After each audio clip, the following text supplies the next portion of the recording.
my name's Sophie. I'm one of the course educators here at Unite Health. I teach and examine on our Pilates instructors course. I just wanted to have a quick chat to you today about a movement that I think is really important that people seem to have some trouble with. And the movement I'm talking about is our Matwork roll-up. So roll-up is a really essential movement to understand how your spine flexes in a seated position. And we need to learn this movement correctly before you can move on to things like your back rowing roll down on the reformer, your back rowing roll down with biceps, with obliques, and all of those really fun variations. So let's go through roll up on the mat, and hopefully that's going to help you with your reformer practice as well. Key points for this movement. Starting position, up high on your sitting bones, long through the spine, maintaining your lumbar neutral. Looking straight ahead, arms out in front of you. I like to imagine my arms resting on a tabletop. Roll off the back of your sitting bones to create a C-shaped curve. Bring that C-shaped curve forward, sliding your arms across the top of that imaginary tabletop and restack the spine into sitting. Roll off the back of your sitting bones, create a C-shaped curve, scoop that lower tummy. Slide your arms across the top of that table, keeping your C-shape, shoulders over hips, before you restack your spine. One more time, roll off the back of your sitting bones, scoop that lower tummy. You can go back a little bit further if you want. Then bring that C-shaped curve forwards, shoulders over the hips, restack the spine from the bottom up. The main thing to note here is the initiation of the movement. You need to start with a posterior pelvic tilt in sitting. Do we remember that terminology? Let's go back to day one Matwork, fundamental movements. Do we remember our pelvic rocks? Okay, so just a little movement in our lower back, which helps us to understand where our neutral position is. Okay, so we're flattening our back into the floor and then arching. So that flattening the back is a posterior pelvic tilt.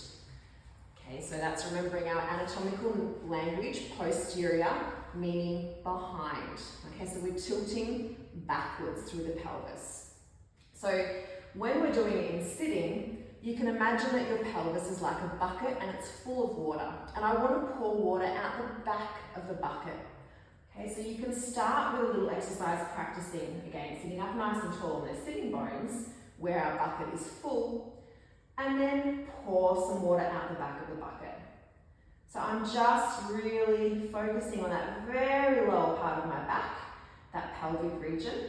Okay, now you'll notice that my back is really straight. So I have a very flat back type posture. Okay, but hopefully you can see there's a little bit of movement there.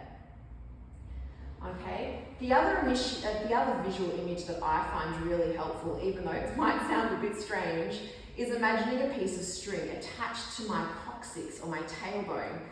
And for some strange reason, someone in front of me is pulling on that string.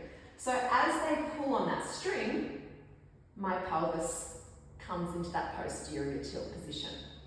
Okay, so that's how we initiate the movement.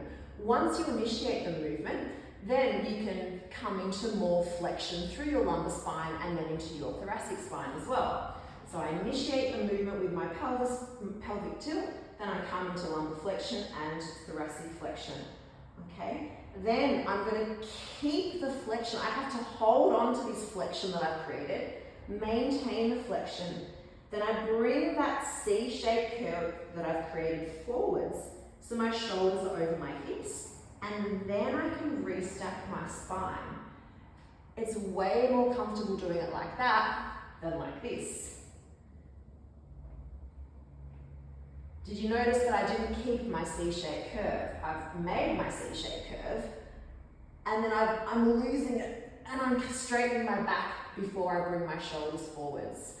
Okay, so the whole idea is to hold onto your C-shaped curve, bring those shoulders over the hips, and then restack the spine. When you do this little reverse body roll, it's really uncomfortable in your back. It creates what we call a shear force through your spine. Okay, it's not very nice.